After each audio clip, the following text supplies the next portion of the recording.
Que prévoient les tests en vigueur au Bénin sur l'accès aux sources d'informations officielles ou non? C'est le sujet au cœur du débat cette semaine. Mesdames et messieurs, merci de prendre le rendez-vous. Et pour en parler, pour cet échange, je reçois pour vous M. Julien Oussou. Il est le coordonnateur national de WANEP Bénin. WANEP Bénin qui est une organisation de la société civile pour l'édification de la paix. M. Oussou, bonjour. Bonjour. Vous allez bien? Je remercie le Seigneur. C'est très important.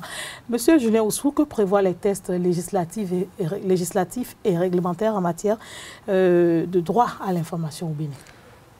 Merci pour la question. Disons que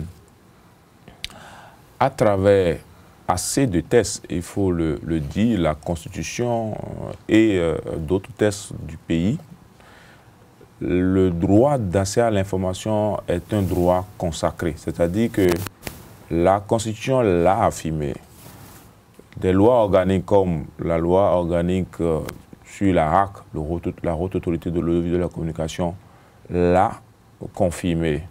Le Code de l'information et de la communication l'a aussi reconfirmé. Au-delà de ces tests, il y a de nombreux autres tests, disons, de la République, comme des actes réglementaires, des décrets et autres, qui ont consacré aussi, disons, ce principe qui donne droit aux citoyens d'accéder à l'information publique.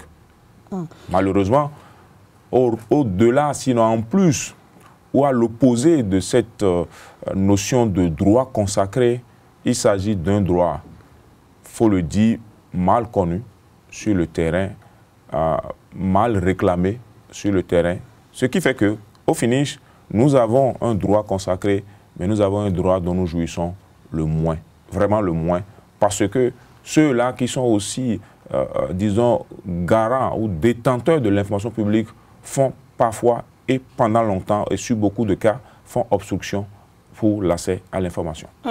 Et puisque vous avez cité beaucoup de tests législatifs et réglementaires, on va aller pas à pas. On va d'abord commencer par la Constitution qui déjà en son article 8 dit que l'État rassure à ses citoyens l'égal accès à l'information. Ça veut dire que quelle que soit l'information, c'est que chaque Béninois devrait avoir accès à l'information. Oui, c'est le principe. C'est le principe, et là nous sommes au niveau de la loi fondamentale, la Constitution, qui pose les bases. Et donc la base, c'est il n'y a pas de restriction, il n'y a pas de discrimination possible pour accéder à l'information. Cela est dit comme principe, mais dans les tests qui accompagnent et pour, disons, traiter de ce principe, il y a des restrictions. Et c'est normal, sinon on pourrait se retrouver avec sur la place publique des informations qui ne devraient pas se retrouver sur la place publique. Donc les restrictions ont été prévues dans d'autres tests, les moyens ou les modalités pour accéder à l'information sont aussi prévues. Voilà ce qui a été complété, disons, à cette... Mais déjà dans la Constitution, le principe est consacré. Le principe est consacré. On va d'abord aller à d'autres tests et on reviendra plus tard aux restrictions. Vous avez parlé de la loi organique numéro 92-021 du 21 août 1992 portant relative bien sûr à la Haute Autorité de l'audiovisuel et de la communication qui dit, je cite, « Toute personne a droit à l'information. Nul ne peut être empêché ni interdit d'accès aux sources d'information ni inquiété de quelque façon dans l'exercice régulier de sa mission de communicateur s'il a satisfait aux dispositions de la présente loi. » Alors, c'est déjà là, à ce niveau, disons, une restriction, disons, au principe de l'accès à l'information publique. La loi organique de la HAC, on peut comprendre, c'est une loi qui traite un peu de l'institution HAC, Haute Autorité de l'audiovisuel et de la communication. Et donc, quand cette loi restreint l'accès à l'information aux communicateurs, tous les citoyens ne sont pas communicateurs. Alors que la Constitution, en instituant, en consacrant le droit d'accès à l'information, l'ouvre à tout citoyen. Ça voudrait dire que la loi organique de la HAC, disons, renforce ce principe à la faveur, disons, des communicateurs, des journalistes, ce qui est une restriction à l'étendue du droit d'accès à l'information. Le citoyen, même s'il n'est pas communicateur, doit pouvoir accéder à l'information. Un chercheur, un étudiant, un stagiaire, disons, voilà, un acteur de la société civile, un citoyen lambda, un mécanicien, dès qu'il a besoin d'accéder à une information publique, il doit pouvoir y aller, Mais la HAC ne lui garantit pas cela, disons, en lisant cet article, parce qu'elle s'occupe des communicateurs. Cela dit que ce qu'on offre aux communicateurs, il faut trouver les moyens alors de l'offrir à tous les autres citoyens de la République. Et puisqu'on parle du droit d'accès à l'information, on va aller maintenant au décret numéro 90-316 du 4 décembre 1990 portant organisation et fonctionnement du journal officiel en République du Bénin. Le journal officiel qui est l'accès aux informations normalement officielles en République du Bénin. Et ce décret dit qu'il est publié au journal officiel sans que la liste soit limitative, la Constitution et toutes les lois constitutionnelles, les lois et délibérations irrelatives, les ordonnances ayant valeur législative, les décrets, les arrêtés et décisions ainsi que tout acte réglementaire du gouvernement et des autorités administratives des collectivités locales. Mais quand on sait que le journal officiel est disponible dans les administrations et dans les librairies, on se félicite déjà de cette disposition. Mais il y a une autre forme de mise à disposition de l'information qui est celle qui a lieu au niveau des archives nationales. Les archives nationales qui se retrouvent à Porte-Nouveau. Et le décret numéro 2007-532 du 2 novembre 2007 portant attribution donc et fonctionnement des archives nationales dispose dans son article 4, alinéa 2, que les archives soit sont au service de l'administration et des citoyens, mais que l'organisme public en charge des archives, c'est-à-dire la direction des archives nationales, s'occupe de la mise des archives publiques à la disposition des utilisateurs et elle conserve, trie, classe, inventorie et communique l'ensemble des documents qui procèdent de l'activité de l'État, des collectivités locales, des entreprises, des établissements publics et semi-publics, des organismes privés chargés de la gestion d'un service public et des officiers publics ou ministériels. Alors, vous voyez, c'est là un autre problème nous avons. Un autre problème que nous avions avant que le Code de l'information ne vienne et ne regroupe tout ça.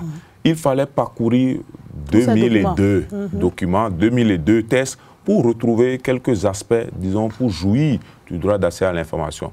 Vous avez évoqué tantôt le décret pour le journal officiel. Vous voyez, c'est déjà une porte, disons, d'accès à l'information publique, mais une porte qui a aussi ses limites dans le contexte où nous sommes aujourd'hui. Effectivement, les tests, les décrets, les arrêtés, ainsi de suite, sont publiés.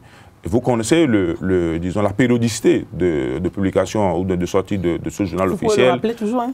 Je pense que c'est 15 jours. C'est 15 jours. Et donc, ça fait long. Et puis, ça fait aussi pas...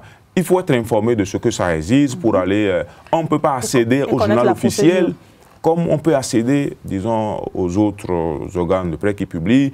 Et donc, il faut aller sur ce processus-là. Mais au-delà de tout, en regardant, il y a des éléments essentiels qu'on aurait pu avoir aussi, disons, à travers le journal officiel que nous n'avons pas. Vous allez au Niger à côté, quand le responsable, quand les gouvernants signent un contrat au nom de l'État, ce contrat doit être publié.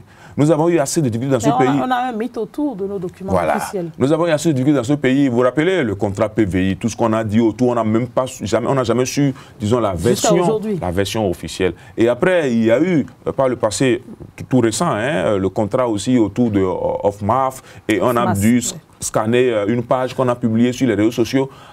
Ce journal officiel devrait aussi être, disons, le réceptacle qui recueille. Puisqu'on a même parlé d'affichage et de publication par les moyens officiels. Pour nous permettre d'accéder à l'information officielle, de façon à savoir quelle est la gouvernance, quelle est la qualité de la gouvernance. Quand vous allez au niveau des archives, c'est bien dit dans le texte, mais faites un tour, vous allez vous rendre compte que ça souffre de quelques difficultés pour que les données soient traitées. Aujourd'hui, on est passé à une autre étape où on ne doit pas être en train de compiler assez de poussière pour dire qu'on veut accéder aux archives. Les archives doivent être numérisées. C'est tout un problème que nous avons à ce niveau. Au point où, prenez un jour la décision de dire que vous voulez traquer, je suppose, je prends un exemple, quand vous voulez traquer une information sur les 50 dernières années, ce sera pour vous la croix et la bannière. Parce qu'il faut aller faire beaucoup de poussière, il faut dépoussiérer assez de documents. Il faut déjà avoir accès. Assez dépoussiéré au point où on a, disons, cette disposition et passe, mais dans la réalité, c'est très compliqué pour le citoyen d'avoir. Alors que le contexte aujourd'hui pousse vers des bases de données où en 2 clics, ou juste en déplaçant des classeurs, vous arrivez à pouvoir tracer l'information que vous voulez. Vous gagnez du temps à collecter cette information. Un peu comme ce que les Blancs font avec le plateforme qui permet Google, comme on le dit, et là, vous tapez n'importe quelle information, même un mot-clé, vous tombez dessus. Ici, ce serait difficile. Mais en le faisant, nous retardons la recherche, nous retardons les analyses prospectives, nous retardons les critiques, nous nous empêchons vraiment de profiter de ce qui s'est passé pour pouvoir construire, disons, ce qui viendra ou construire l'avenir, comme on dit. Donc, il y a ces dispositions, mais parsemées, disons, d'assez de difficultés, et cela s'observe sur le terrain. Quand vous avez, c'est ceux qui n'ont jamais exploré le dispositif qui vont continuer par dire qu'il y a accès à l'information. Vous savez, dans ce pays, même des agents sont capables de vous renvoyer parce que vous leur demandez simplement de vous fournir une information. Eh bien, justement, puisque vous êtes de la société civile, comment est-ce qu'il vous arrive d'avoir accès à l'information? Nous, et c'est ça le combat. Vous avez tout le temps d'attendre que la procédure soit huilée pour qu'on vous donne accès à l'information. Justement, on ne peut pas avoir le temps d'attendre le temps qu'impose, disons, ces procédures ou ces agents qui ne veulent pas libérer l'information. Celui qui ne veut pas libérer l'information, vous allez attendre... Quelquefois, ce ne sont pas les agents aussi, hein, ce sont du rôle que les consignes viennent et l'agent ne fait que jouer le rôle pour ne pas se voir évidé de son poste. Je suis d'accord avec vous. Je suis d'accord avec vous parce que nous avons relaté, il y a de cela environ, le 6 avril, nous avons relaté des cas que nous avons vécus dans notre processus d'évaluation des promesses électorales. Nous avons restitué que dans un ministère, des cadres du ministère, je pense à le ministère de l'Enseignement, des cadres du ministère ont préparé la réponse à notre demande d'information. Une réponse sur, disons, les promesses du candidat d'alors, devenu président de la République. Ces promesses par rapport à ce secteur. Et vous n'avez pas eu assez à la réponse? Alors, la réponse a été préparée par des cadres du ministère, mais la réponse a été, disons, retenue jusqu'à ce que l'autorité, la première autorité du ministère, lise, valide la réponse avant qu'elle ne sorte. Ce n'est pas... Ça, c'est encore un cas, un meilleur cas. Ce n'est pas le processus de validation de l'information qui dérange, mais c'est le temps qu'on a mis pour valider et qui va contraire en violation des dispositions du Code de l'information et de la communication qui donne droit, dans un certain délai, à accéder à l'information. Et donc, il y a énormément de ces difficultés qui font que les gens sont obligés de chercher des raccourcis pour accéder à l'information. Mais c'est ce qui est dangereux, parce qu'en passant par des raccourcis, vous ne pouvez pas, disons, exploiter comme cela se doit à visage découvert, de façon... Surtout en cas de procès en diffamation. Voilà, l'information. Et donc, ça vous bloque dans l'exploitation de cette information-là. Vous ne cherchez pas des raccourcis et c'est parce que des individus sont là que vous avez accès, des contacts sont là que vous avez accès. Ça voudrait dire que... vous devez protéger également ces contacts-là. Ces contacts. Celui qui n'a personne dans l'administration risque de ne pas avoir accès à l'information. Alors que, tant qu'on n'a pas accès à l'information, on est incapable de défendre beaucoup d'autres droits. Vous ne pourrez pas défendre votre droit à la santé si vous n'avez pas l'information que votre environnement est menacé par peut-être quelque chose de dangereux. Vous ne pourrez pas défendre votre droit, disons, à la liberté si vous n'avez pas, disons, assez, disons, aux tests pour comprendre que voilà, j'ai droit à ceci, j'ai droit à ceci, j'ai telle disposition dans les tests qui me... Voilà à peu près les difficultés que l'on peut avoir quand on tente, disons, d'accéder à l'information. Parce que la situation est si, disons, est si regrettable que le combat aujourd'hui est de faire en sorte qu'il y ait des procédures claires et qu'il y ait des sanctions qui accompagnent, disons, des sanctions dans le sens des sanctions positives qui accompagnent celui qui donne l'information parce qu'on l'a demandé et des sanctions négatives pour punir celui qui fait restriction à l'accès à l'information. Que les procédures soient claires et que la demande soit vraiment conçue dans des canevas simples et que tout citoyen, dès qu'il a ce besoin, puisse saisir. Et qu'au niveau des services, il y a un chargé de l'information publique qui réponde dans les délais requis, sans attendre un visa quelconque. Parce qu'on lui aura donné, parce qu'on lui aura confié comme charge, disons, d'organiser l'information au niveau de ce service-là, de la libérer régulièrement pour le citoyen qui demande. Ça ne peut être que les moyens pour nous, vraiment, d'améliorer, disons, notre analyse de ce qui nous arrive et de ce qui pourrait nous arriver. Monsieur Julien Oussou, quels sont, selon vous, les obstacles, les limites ou les restrictions, puisque vous en parliez déjà au début, à l'accès à l'information au Bénin? Vous savez... Au-delà des procédures administratives. Oui. Vous voyez, d'abord, les tests ne sont pas suffisamment montés pour permettre, disons, de l'accès comme cela se doit. Est-ce qu'on peut dire que c'est un jeu du législateur? Oui, mais est-ce que le législateur aussi avait conscience, disons, de ce qu'il votait avec de la limite? Mais c'est pourquoi est-ce que le législateur résiste à réactualiser cela qu'on peut aujourd'hui condamner. voyez, dans les principes, dans les 10 principes d'accès à l'information, il y a par exemple le principe selon lequel tout service privé, je veux dire votre entreprise, qui est une entreprise privée, dès qu'elle commence par recevoir des fonds publics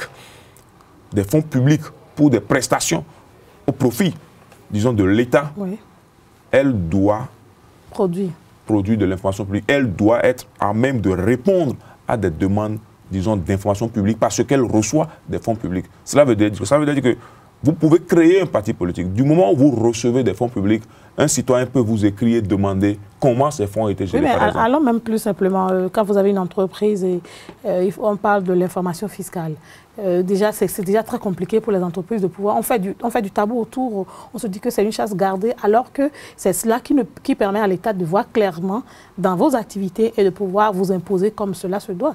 Si déjà à ce niveau c'est difficile. Même ça, c'est un peu du ressort de l'intelligence fiscale au niveau, c'est du management fiscal de chaque entreprise. Chaque entreprise cherche aussi des moyens, disons, de maximiser ses profits et donc de travailler à comment payer le moins possible d'impôts. Pas la fraude, mais le moins possible d'impôts en essayant de voir comment organiser ses activités, son personnel. La transparence n'est pas la règle dans la gestion. Voilà. Ce dont il s'agit, c'est des structures privées qui reçoivent de l'information publique, mais aucune disposition dans les textes que nous avons ne nous permet d'accéder. Donc ils en profitent. Ils en profitent. Ils en profitent simplement. Au-delà de ça, c'est disons, le simple fait que aujourd'hui, on ait pu regrouper les dispositions liées relatives à l'accès à l'information dans le Code de l'information et de la communication, ça donne l'impression que c'est pour le journaliste qu'on libère. Rien que pour le journaliste. Rien que pour le journaliste. Et c'est dangereux. Alors, de façon à ce que... Quand on dit journaliste, c'est pas tous les journalistes. C'est un vendeur de l'information. Il commercialise l'information. Le citoyen a besoin de l'information. Quelquefois aussi, il y a des disparités. Il y a le service public qui a accès à plus d'informations que le service privé. Le service privé. Et donc, en le faisant, on a donné l'impression que c'est un droit aux journalistes. La loi organique sur la HAC dit communicateur, alors que le citoyen lambda doit pouvoir accéder. C'est consacré dans la Constitution. C'est d'ailleurs pour ça que nous pensons qu'il faut avoir une loi spécifique pour le droit d'accès à l'information, qui retrace tout, pour sortir, disons, l'accès à l'information du carcan du code, pour montrer que les dispositions sont là, mais il faut aller au-delà. Il faut prévoir, et ça, on ne l'a pas. Mais c'est déjà une avancée qu'on ait prévu quelque chose dans le code. Très bien. Une avancée, surtout sur les questions de délai, surtout sur les questions de procédure. Ça permet de ne pas aller se promener à chercher toutes les dispositions réglementaires. Ça permet de le faire. Mais quand on se met à l'épreuve, disons, à explorer les dispositions du code, on se rend compte que c'est difficile. Vous voyez, je vous raconte un cas. Un citoyen qui a saisi, disons, un département du ministère de l'enseignement secondaire dans le mono pour demander, disons, une partie de programmes en vigueur. Les programmes en vigueur dans les établissements, un citoyen qui demande. Et la secrétaire qui devait juste recevoir la demande et la transmettre refuse catégoriquement de recevoir. Avec quelle raison? Elle refuse de recevoir. Elle refuse de recevoir et renvoie l'individu venu déposer la demande. Vous en parlez, je pense même déjà aux fournitures scolaires qu'on doit acheter à nos enfants. On ne sait jamais jusqu'à ce qu'on aille dans l'établissement ce qu'on doit véritablement acheter ou ce que l'État a prévu véritablement pour qu'on prenne comme bouquin pour nos enfants. Donc, d'un établissement à un autre, il y a des changements, il y a des spécificités. Et puis, vous voyez, quand c'est comme ça, ou au-delà de ça, vous adressez un courrier, vous demandez de l'information et on se met d'office à chercher sur vous de l'information avant de vous livrer l'information. Alors que le code est très clair. Je ne suis pas tenu en tant que demandeur de l'information publique de justifier pourquoi je cherche l'information. Bien sûr, vous avez raison. Il revient à l'autorité de me fournir l'information ou de me dire pourquoi elle ne peut pas me fournir l'information. Mais aujourd'hui, vous allez dans des secteurs, on a des cas, un citoyen a écrit au FNPEJ pour demander de l'information.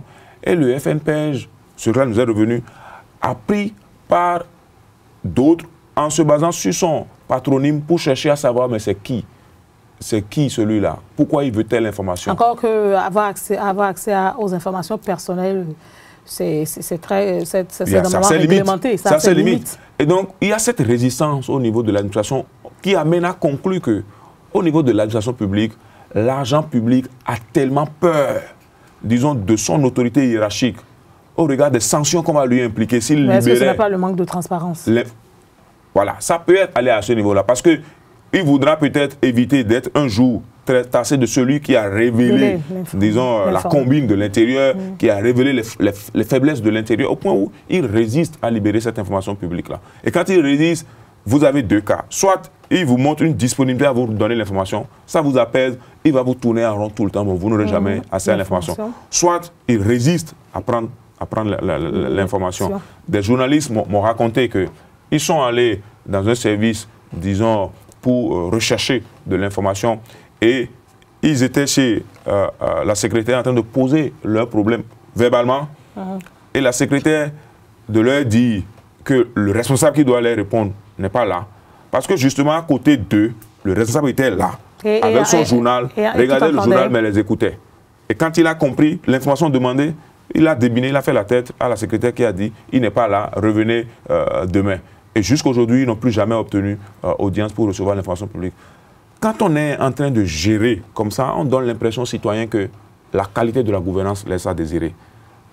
Alors que si on veut lui prouver que la qualité de la gouvernance, elle est bonne, il faut libérer l'information. Il faut lui dire pourquoi on ne peut pas libérer l'information. Parce que le citoyen peut se tromper et demander de l'information secret défense, de l'information frappée de restriction. Mais il faut communiquer avec lui, l'apaiser pour dire, par rapport à telle disposition de telle loi, l'information que vous demandez, elle est frappée de restriction, on ne peut vous la libérer.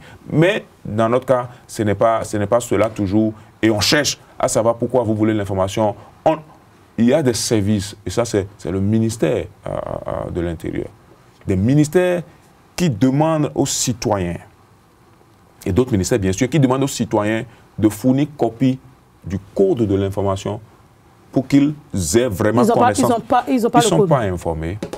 Ils ne sont pas informés qu'il y a de telles dispositions qui donnent accès à l'information. De mettre une barrière entre le citoyen et... le citoyen nous a demandé conseil, on lui a demandé, on lui a conseillé de fournir l'information au ministre. Heureusement, quand il a fourni, on lui a donné l'information qu'il a demandé. Mais j'estime quand même qu'il y a un travail d'abord à faire au niveau d'informer. Et quand c'est le ministère qui est chargé d'appliquer, disons, les lois votées par le Parlement, qui demande aux citoyens de nous fournir copie d'une loi, pour moi, l'accès à l'information a des problèmes véritables sur le terrain. Et puisqu'on parle du Code de l'information et de ses dispositions, on va parler de l'article 70 qui dit exactement ceci. Tout citoyen a le droit d'accéder aux documents et aux renseignements détenus par un organisme public ou par ses agents dans l'exercice de leurs fonctions. Et ce droit s'exerce sur les 10 documents ou renseignements, qu'ils soient conservés par l'organisme public ou par un tiers. Et donc, je pense que c'est tellement clair. Et si on doit aller plus loin, à l'article 71, on dit que tout agent ou organisme public qui refuse le droit d'accès aux sources publiques d'information doit en justifier la décision. Et toute entrave au droit d'accès à l'information est passible de sanctions administratives et ou judiciaires. Mais dans la pratique, il n'en est rien. Vous voyez, là déjà, en regardant la loi organique de la HAC qui ne donne qu'accès aux communicateurs, ici, c'est tout citoyen. Mais le tout citoyen est bloqué. Le tout citoyen est bloqué. Dans un premier temps, imaginons que je demande à un service de l'information et que le service ne me libère pas l'information.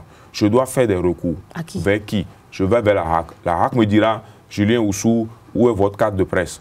Et n'ayant pas de carte de presse, la HAC me dira, je ne suis pas compétent. Et dans ce cas, qu'est-ce que vous faites? Normalement, je devrais aller devant les juridictions, devant le tribunal, pour dire, on me refuse d'accéder à une information donnée. Mais quel citoyen béninois aura le courage d'aller là-bas? Parce que si vous y allez, vous ne savez pas quand est-ce que vous finirez d'obtenir l'information. Peut-être pourquoi vous voulez l'information sera déjà parce que le délai pour rendre une décision va être extraordinairement long, surtout si on ne veut pas vous libérer l'information.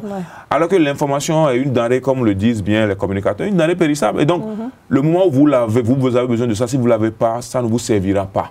Voyez? Et donc, on ne peut pas, dans un cas comme ça, donner aux citoyens le droit d'accès et ne pas lui donner aussi les moyens d'aller vraiment de façon rapide à obtenir cette information s'il y a de la résistance de l'autre côté. C'est pourquoi, en temps normal, on devrait traiter les demandes ou, disons, les décisions d'aller devant les juridictions oui, toute initiative d'aller devant la justice pour accéder à l'information, on devait les traiter avec célérité. On devait les sortir du lot des dossiers qui existent, les traiter en procédure d'urgence pour permettre aux citoyens très vite d'obtenir l'information et de pouvoir l'utiliser pour les besoins pour lesquels il avait besoin de l'information. Mais ce n'est pas le cas aujourd'hui. Je pense que dans le document de plaidoyer que nous avons préparé, on s'est rendu compte que si vous engagez dans ça, d'abord, vous ne savez pas dans quel délai... Vous voulez abandonner? Vous allez abandonner finalement. Parce qu'une information que vous demandez pour un projet, pour une activité, pour une analyse, pour peut-être votre mémoire, pour une recherche, vous n'allez pas attendre 10 ans à obtenir cette information-là. Vous allez chercher d'autres moyens de l'obtenir. Et peut-être vous allez l'obtenir, mais vous ne pourrez même pas citer la source. Ça, c'est compliqué. C'est compliqué. Et puisqu'on parle toujours du droit d'accès à l'information, on a dit même que, bon, pas moi, le Code de l'information a dit en son article 73 que les agents peuvent dévoiler et fournir des preuves de tout comportement illicite dans l'administration publique, sauf dénonciation calomnieuse et n'encourt ce faisant aucune sanction administrative ou mesure disciplinaire. Dénoncer où? Voilà des dispositions qui protègent, en fait, disons, l'agent public. L'agent public qui a des principes, qui est forgé sur des principes de transparence, qui veut contribuer au développement de ce pays. On dit, dès qu'il remarque, disons, des pratiques frauduleuses, il doit pouvoir, disons, donner l'information aux citoyens. C'est-à-dire quoi? La presse cherche de l'information. On peut fournir de telles informations à la presse pour qu'elle l'utilise, disons, pour réveiller des dossiers.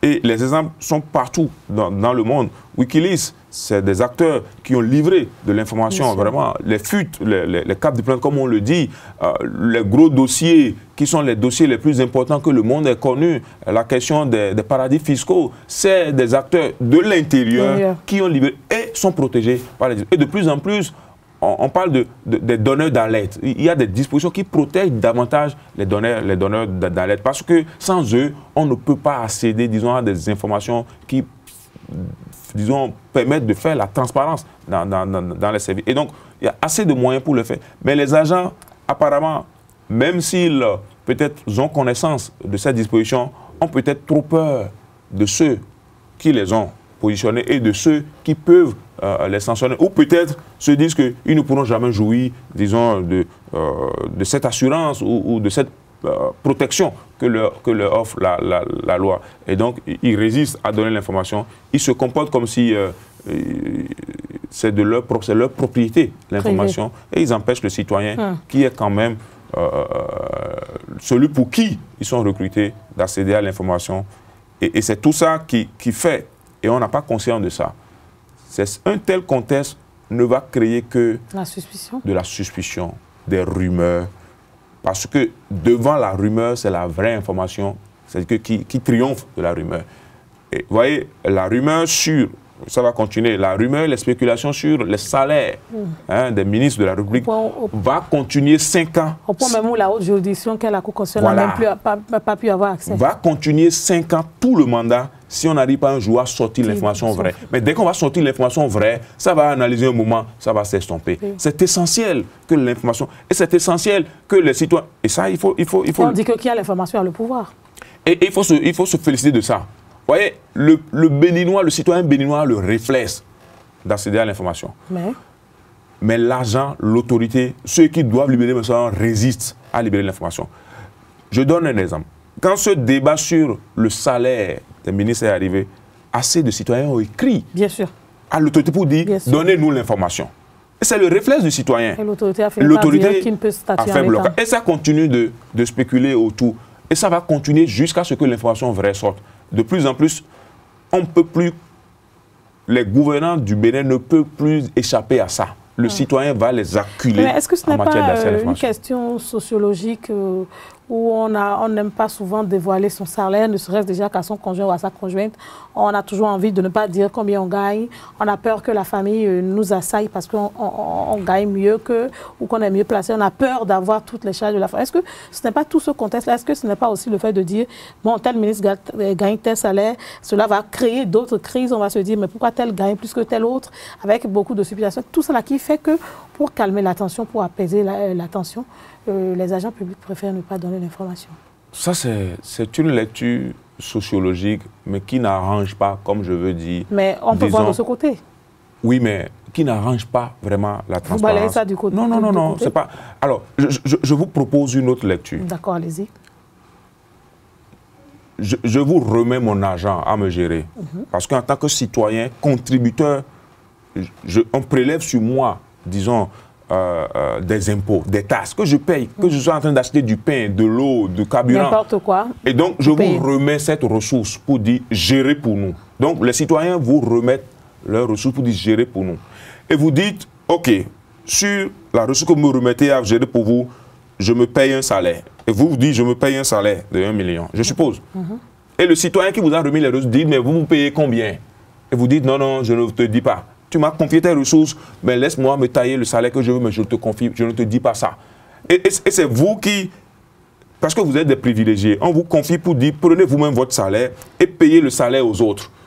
D'accord? Donc, vous donnez ce que vous voulez aux autres, en fait, on fait les lois, vous donnez, mais vous-même, vous prenez une part et vous refusez aux citoyens de lui dire ce que vous prenez. Quelque part, c'est comme si vous prenez tout ce qu'il vous confie pour vous payer vos salaires. Il n'est même pas capable de savoir. Bon, ça ne saurait même pas exister, puisque quand vous laissez quelqu'un gérer, même votre entreprise, vous voulez qu'il vous rende compte et voir s'il a bien géré. Et donc, quand je vous écoute, j'ai l'impression que le droit à l'information peut être un maillon essentiel pour lutter contre la corruption. Très essentiel pour lutter contre la corruption. Très, très essentiel. Parce que la lutte contre la corruption ne peut fonctionner que sur de l'information vraie. Sur les réseaux sociaux, il y a assez de données qui circulent. Oui, qui circulent pour dire... Par rapport à une époque récente où on n'avait même pas l'information. Oui, en tant que réseau, en tant qu'organisation civile, moi, je n'interviendrai jamais sur un dossier de supposée malversation, de supposée corruption, sur la base des rumeurs. Je ne peux pas. Et donc, ceux qui le font et ceux qui ne permettent pas d'accéder à l'information, ils savent à quoi ils jouent. Ils ne veulent pas que les dossiers soient connus. Et c'est ça, le jeu. Ça ne peut être que ce besoin-là. Parce que de ce point de vue, c'est comme je vous dis, vous voyez, ce n'est pas concevable que je te remette mon argent à gérer pour nous, et que tu te refuses de me donner me rendre compte de ce que tu as consommé. Et puis tu me rends compte de ce que les autres ont pris. Oui. Tu me rends compte de ce que tu as fait sur ça, et ce que toi-même tu as pris, tu peux pas me rendre compte de ça. Ça pose problème. Si c'est dans le cadre d'une entreprise, celui qui est le PDG qui te nomme directeur, tu fais ça, il te saute de là, parce qu'il ne commence pas à te soupçonner. Et donc c'est normal que le citoyen les soupçonne. Et c'est normal que les rumeurs soient en train de les soupçonner, parce qu'il y a cette résistance à l'information. Et quand on a vu, je ne sais pas, cette décision où même la Cour constitutionnelle, qui ne fonctionne que sur la base, n'accède pas. Quelque part, il y a un problème. Il y a comme si on est en train de renforcer, disons... Est-ce que nous fragilisons nous-mêmes nos institutions? Et ça va être compliqué. Le citoyen, on ne peut pas attendre de lui qu'il participe à la gestion publique si on ne lui donne pas l'information. Je ne pourrais pas. On ne peut pas demander à quelqu'un de parler français s'il n'a pas été à l'école. C'est clair. Et parlant toujours du droit aux informations officielles, le Code de l'information, puisque vous l'avez longtemps cité, puisqu'aujourd'hui, bon, le Code fait cet effort-là de mettre ensemble de nombreuses dispositions, on dit que l'accès à l'information est gratuit, qu'on peut consulter sur place, qu'on peut photocopier, mais dans le même temps, quand vous allez, que ce soit en tant que simple citoyen, pour une simple recherche, sur le lieu de consultation, l'agent vous dit, vous ne pouvez pas photocopier avec votre portable. Ou l'agent vous dit, vous ne pouvez pas sortir pour aller photocopier au dehors. Mais est-ce que cela n'amène pas à créer des dispositifs sur place pour pouvoir permettre aux citoyens, tout au moins, d'avoir cette... Comme la décision du conseil communal, les réunions qui se font au plan local, où normalement la population devrait pouvoir assister, mais on dit que c'est à huis clos. Est-ce qu'il n'y a pas, je sais pas, il n'y a pas quelque chose qui dérange dans notre manière de voir cette démocratie-là au Bénin? Oui. Dans la nomenclature, dans les tests sur la décentralisation, il y a des réunions qui sont prévues pour être à huis clos. Et donc, le citoyen aussi doit faire l'effort de savoir à quoi j'ai accès. Où je dois avoir accès. Les réunions publiques, si vous devez avoir accès et on vous dit que c'est à huis clos, vous pouvez faire objection. Vous pouvez, disons... En faisant ce moment précis. Non, mais il faut saisir... ça va prendre du temps. Voilà. Et donc, vous avez vu que c'est comme une manière de dire vous avez accès à l'information, mais vous ne pourrez pas vraiment... On vous donne un droit, on ne vous le retire pas derrière. On ne vous permet pas de jouir de ce droit pleinement comme vous devez jouir de ce droit-là. Et donc, de l'autre côté aussi, vous voyez, c'est un peu comme si on a les thèses, mais on essaye de faire comment on peut faire... On joue à la gymnastique. On joue à la gymnastique pour permettre... Parce que peut-être qu'ils ont conscience, le citoyen qui est éclairé, il est difficile de le rouler. Il est difficile de le manipuler parce qu'il est éclairé, parce qu'il a accès à l'information. Et c'est ce combat que nous, acteurs de la société, nous devons faire. C'est le seul moyen pour nous de pousser l'acteur politique qui sera élu de pouvoir gérer de façon clean, de façon transparente. Parce que parce qu'ils sont informés, ils savent que quand le citoyen est informé, il lui est difficile de le tourner en bourrique, qu'ils font ces obstructions pour l'accès à l'information. Et donc, il y a des éléments qui sont prévus. Tout n'est pas accessible. Et c'est d'ailleurs ça. Quoique, en allant dans le fond de ce qui n'est pas accessible, on regarde aussi qu'on met beaucoup plus tout dans non accessible, le tout confidentiel. Et ça encore, ça dérange. Et c'est ce qui se fait de plus en plus dans la gestion du pays. Tout est confidentiel. Voilà. Au point où vous allez vous demander, mais ces informations publiques, qui doit nous les libérer? Quand est-ce qu'on les aura? Ça fait que vous entendez l'opposition quand le gouvernement finit de gérer et qu'un autre gouvernement vient. Mais c'est suffisamment tard. Parce que c'est comme si on travaille soi-même à empêcher que les critiques vous permettent, vous travaillez à empêcher que les critiques vous permettent d'avancer. Mais c'est pas normal. Et donc, de ce point de vue, on doit trouver des mécanismes pour permettre à ce que le citoyen qui demande et qui, disons, se retrouve en difficulté puisse saisir des instances rapidement et arriver à avoir, disons, accès à l'information. Tant qu'on n'aura pas ce dispositif sur la place, les rumeurs vont continuer et les rumeurs vont continuer par pourrir la vie, même au gouvernement, parce que ça leur pourrit la vie, qu'on le veuille ou non. Ça leur pourrit énormément la vie. J'étais sur le plateau, j'ai dit, au fini, je me demande qui croit.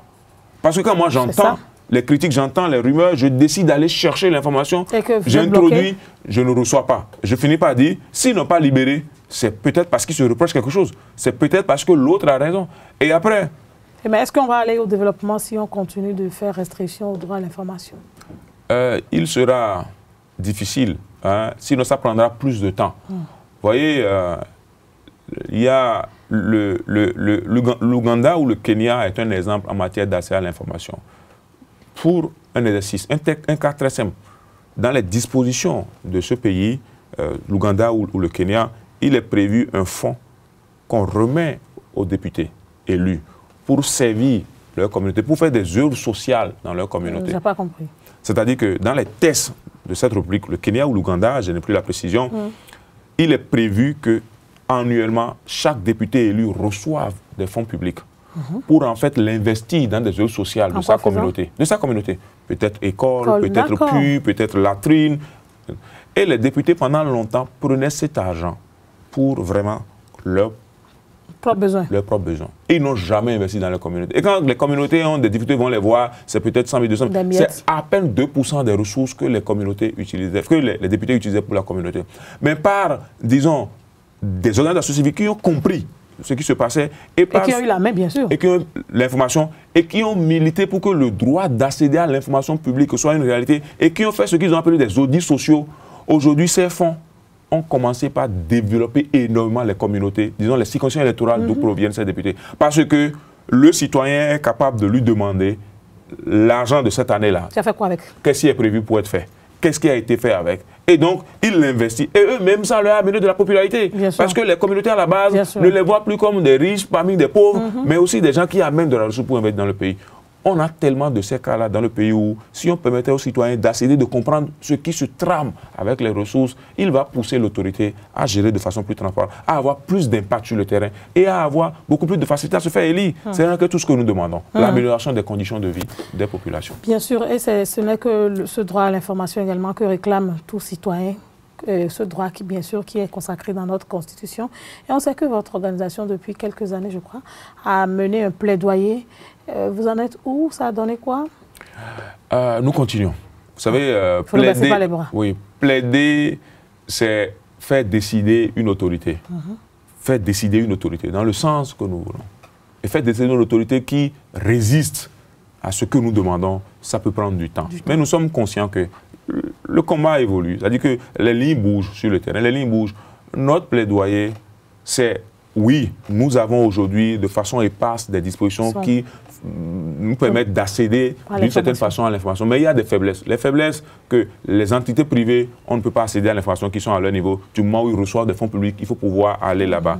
Des faiblesses sur, quand je bute à des difficultés, comment je fais une procédure pour accéder à l'information. Des faiblesses sur, quand je dois aller devant les tribunaux, dans quel délai les tribunaux doivent me permettre d'accéder à l'information. Les faiblesses sur un certain nombre de choses. Nous avons dit, les faiblesses sur le fait aussi que les dispositions sont comprises dans le Code de l'information. Et beaucoup de citoyens pensent que c'est, disons... Vous pensez qu'il faut vulgariser ces dispositions du Code de l'information? Ce que nous faisons pour le moment. Vous savez, nous avons au niveau de WANEP, nous avons mis en circulation pour le citoyen qui voudrait, disons, accéder à l'information, disons, un modèle type de demande d'information. Et dans ce modèle, nous lui avons permis de citer les articles 70 et 75 du Code de l'information. Et de citer aussi l'article 80 qui lui donne le droit d'accéder à l'information sous 5 jours. Vous voyez, pour que le citoyen, en demandant l'information, contribue à vulgariser, disons, cette disposition du Code de l'information pour accéder à l'information. Il envoie, la procédure que vous proposez, c'est qu'il envoie la lettre? Oui, il dépose une demande et il fait le suivi et il nous rend compte de ce que... Il fait la demande tout en précisant les articles Oui, tout en précisant les articles. Il dit en me fondant sur les articles 70 et 75. Après 5 jours, il va faire le suivi, il observe la réponse qu'on lui a donnée. Et s'il n'a pas gain de cause? On lui conseille peut-être de saisir la haute autorité de la communication pour faire un recours. Et ça a déjà donné quelque chose? Ça évolue. Il y a assez, ça évolue. Et nous sommes en train de préparer au niveau de WANEP une publication. C'est-à-dire un document qui va être publié bientôt sur comment l'administration traite le citoyen quand il demande d'accéder à l'information. Est-ce qu'une analyse sociologique pour accompagner votre plaidoyer ne va pas apporter plus? On est en train. Vous savez, pour nous, les questions sociologiques sont les questions à prendre en compte quand on analyse. Et c'est d'ailleurs ça qui fait que nous disons il faut sortir ceci d'ici, il faut faire ceci, il faut y aller. Mais il faut aussi travailler sur l'argent. L'argent du service public qui pense que du moment où il est devenu agent public, il a tout droit et c'est à lui l'information et que le citoyen est devenu. Ce n'est pas normal. Parce que il travaille pour le citoyen. Il se fait que lui-même, à un moment donné, vers d'autres services, il souffre de ça. Il souffre véritablement de ça. C'est ça qui fait qu'il n'y a pas vraiment de la corrélation entre tout ce que nous faisons dans le pays. Quand un gouvernement vient, on pense qu'il n'a rien fait et que c'est celui qui vient après qui fera tout. Et lui aussi, éternel recommencement. Parce qu'il n'y a pas cette fluidité de l'information pour que le citoyen ait aussi de l'information pour dire non, ce que vous dites, ce n'est pas vrai parce que moi, j'ai telle information, telle chose avait été faite, telle chose. Aujourd'hui, on nous dit tel projet, c'était à tel niveau, c'est maintenant vous qui finissez simplement, c'est l'autre qui l'avait. Oui, mais qui avait l'information que c'était à ce niveau-là? Ça vous dessert finalement en tant que... Donc, nous pensons qu'il faut ressortir tout ça de ces différents textes de loi pour en faire... Vous pensez que les députés doivent... Vous avez déjà fait un plaidoyer? Nous continuons de plaider à leur endroit. Le dossier est même déjà... Et c'est en cela que je félicite ici sur le plateau l'honorable Eric Roundete qui a introduit une proposition de loi en la matière. Je sais que le ministère de la Justice a travaillé déjà en commission de codification sur cette initiative. La commission des lois du Parlement a déjà eu une séance, c'est-à-dire une réunion de commission des lois sur la proposition et elle devait continuer, la commission devait continuer l'étude de la proposition, mais ça n'a pas évolué. Nous continuons de plaider cela pour dire les dispositions existent, mais il vaut mieux les regrouper, disons, dans une loi spécifique pour permettre à ce que le citoyen à ce niveau-là ait tout pour compléter les faiblesses, c'est-à-dire améliorer les faiblesses aux dispositions que nous avons et faire en sorte qu'à partir de cet instant, l'argent soit amplement informé de ce que le citoyen a droit à l'information et que s'il n'a pas ce droit, s'il n'a pas obtenu l'information, il peut faire des recours et il revient à ce que l'argent lui fournit. C'est essentiel pour améliorer, disons, l'éveil du citoyen, pour améliorer la transparence dans le pays et pour faire en sorte que le citoyen ne se sente plus en marge des questions de le fossé entre gouvernants et gouvernés se réduisent de plus en plus. Oui, vous avez tout le temps parlé de l'agent qui doit être informé, mais est-ce qu'à un moment donné aussi, le dirigeant ne doit pas être sensibilisé et informé? Les décideurs. Oui. Parce que souvent, ils nous disent, vous allez nous juger à la fin de notre mandat, au regard de ce que nous aurons fait. Voilà que tout au long de votre mandat, nous n'avons pas eu accès à l'information. Comment est-ce que nous pouvons juger de la qualité ou de ce que vous n'avez pas fait? C'est une réponse pour duper. Parce qu'on ne peut pas me noyer dans de l'information après 5 ans pour penser que j'aurai la capacité... C'est un peu comme on demandait aux enfants d'étudier 9 mois avant de pouvoir composer à la fin une seule composition. Vous n'allez pas pouvoir en tirer quelque chose. C'est au jour le jour qu'il faut me donner l'info pour que je puisse construire mon opinion sur votre gouvernance. Et comme ça, à la fin, je peux simplement, avec objectivité, vous apprécier. Et donc, c'est pour ça que, vous voyez, au-delà de tout, les premières autorités font blocage, mais pas autant que les agents. Comme je vous dis, c'est une secrétaire qui refuse de recevoir. Et donc, peut-être son chef n'est même pas informé de ce qu'elle fait. Elle refuse de recevoir une demande d'accès à l'information. Est-ce que ce n'est pas ça qui fait que dans la presse, de temps en temps, on voit de ces journalistes dire toutes nos tentatives pour joindre une autorité, ou tout au moins, de temps en temps, ils tirent sur certaines autorités, quitte à ce que les autorités puissent sortir de leur torpeur. Est-ce que ce n'est pas tout ça là qui nourrit ces façons détournées d'avoir accès à l'information? C'est ça. Ça les nourrit. Ça nourrit les rumeurs, ça nourrit les spéculations, ça nourrit même les escroqueries que certains sont amenés à faire en manipulant. Ça nourrit tout ça. Parce que si je sais qu'en soumettant, je peux l'avoir dans 5 jours, je ne peux pas me mettre à aller corrompre quelqu'un de l'administration, à aller fouiller des tiroirs de quelqu'un, à aller prendre des documents top. Je demande. Si je n'ai pas, je sais que ce document-là, je peux l'avoir et je vérifie si dans les tests, c'est interdit de l'avoir et je suis tranquille. Et ça fait que la recherche peut aussi évoluer. Vous voyez, l'administration béninoise, elle est comme ça. Et tout le monde dit que l'administration béninoise ne répond pas. Pourquoi elle ne répond pas? Parce qu'on n'a pas assez. On parle toujours de lourdeur. On n'a pas assez aux données sur la gestion de l'administration pour pouvoir faire des recherches conséquentes, pour pouvoir faire évoluer l'administration. Et nous allons rester là à tourner. Et c'est dangereux. La lutte contre la corruption va faire des pas en avant, des pas en arrière, parce que certains viennent, bloquent l'accès, d'autres viennent, ouvrent un peu l'accès, ont des failles et on profite pour tirer de l'information et monter. Les dossiers de lutte contre la corruption, c'est des dossiers qu'il faut monter sur la base de l'information. Bien sûr. Si on n'a pas l'information, ça ne peut pas marcher. Donc, au point où quand on regarde, disons, le terrain, on se dit, si nous aspirons vraiment au développement, nous ne pouvons pas laisser de côté le citoyen. Est-ce que ce ne sont pas, par exemple, des amendements à faire à la Constitution, par exemple, pour mieux repréciser? Pas besoin d'aller jusqu'à la Constitution. La Constitution a déjà posé le principe, tout citoyen a droit à l'information. C'est déjà suffisant. C'est suffisant. Les tests sont arrivés et ont même clarifié, comme on a vu là, ont clarifié, ont ajouté, ont pu faire des restrictions ainsi de suite. C'est déjà bon. L'idée maintenant, ou le besoin, ou l'objectif, c'est de recadrer, de recentrer tout ça et de le vulgariser et d'imposer, disons, à l'agent. L'agent qui refuse l'information et qu'au finish, je retrouve que devant les juridictions, il obtient une sanction, il doit être sanctionné. Et désormais, quand il reçoit une demande d'information, il va se dire, il va faire correctement et consciencieusement son travail de libérer ou non, en sachant que j'ai raison de libérer, j'ai raison de ne pas libérer. C'est le seul moyen pour nous d'arriver à ce que le citoyen participe à la construction de ce pays. Et pour que le citoyen participe à la construction de ce pays, c'est que des organisations de la société civile comme vous s'essayent au quotidien de pouvoir mieux informer la population sur ce qu'elle doit faire, sur ses droits, bien évidemment, afin de ses droits et ses devoirs. Et donc, aujourd'hui, si on vous demandait de faire un message à l'endroit de ce peuple-là, pour pouvoir mieux connaître les tests, qu'est-ce que vous diriez simplement? Je dirais qu'en matière de droit d'accès à l'information, on a suffisamment de dispositions qu'on peut explorer. Et donc, c'est un principe acquis. Il reste que le citoyen le réclame.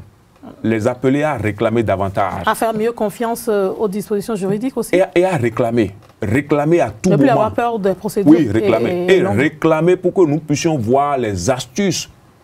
C'est un sujet de recherche. Les astuces que continue d'utiliser l'agent public pour nous empêcher d'accéder à l'information. Donc, réclamer et réclamer à tout bout de champ. Ne pas se fatiguer. Ne pas se fatiguer de réclamer. Ne pas dire qu'on va faire, comme on dit, croisement dire que chercher des voies contournées. Parce que c'est ça qui fait que la situation perdure. Il faut réclamer et leur dire, puisqu'ils ont voté des tests de la République, puisqu'ils sont chargés d'appliquer les tests de la République, nous devons les mettre devant leur responsabilité pour dire, vous devez libérer l'information. Et ça, c'est comme s'il le faut, c'est une fronde qu'il faut faire vis-à-vis de l'autre. Une fronde d'accéder à l'information et rendre public, disons, toutes les manœuvres et toutes les obstructions qu'on peut leur faire contre l'accès à l'information. Et ce n'est que de cette manière-là que le débat va être vraiment un débat public à faire sur dans tous les secteurs.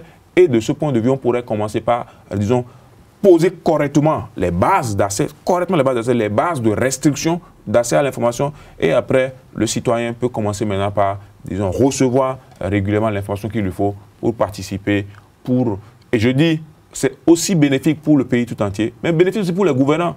Parce que si je suis informé de ce que les ressources qu'on collecte sur moi sont bien gérées, je vais davantage être, disons, ouvert à payer mes impôts. Parce que je saurais que l'impôt que je paye, ceux à qui j'ai confié de le gérer, ils le gèrent correctement. Mais si ce n'est pas le cas, je vais penser qu'ils s'enrichissent avec mes impôts, je vais résister à libérer. Parce que s'ils s'enrichissent, ils ne redistribuent pas, je ne reçois pas de retour. Et nous sommes dans un système-là et nous allons rester toujours sur la liste des pays les moins développés. Est-ce que ce n'est pas le moment aussi de demander à tous les Béninois de laisser de côté cette politique à outrance que nous faisons pour devenir des techniciens?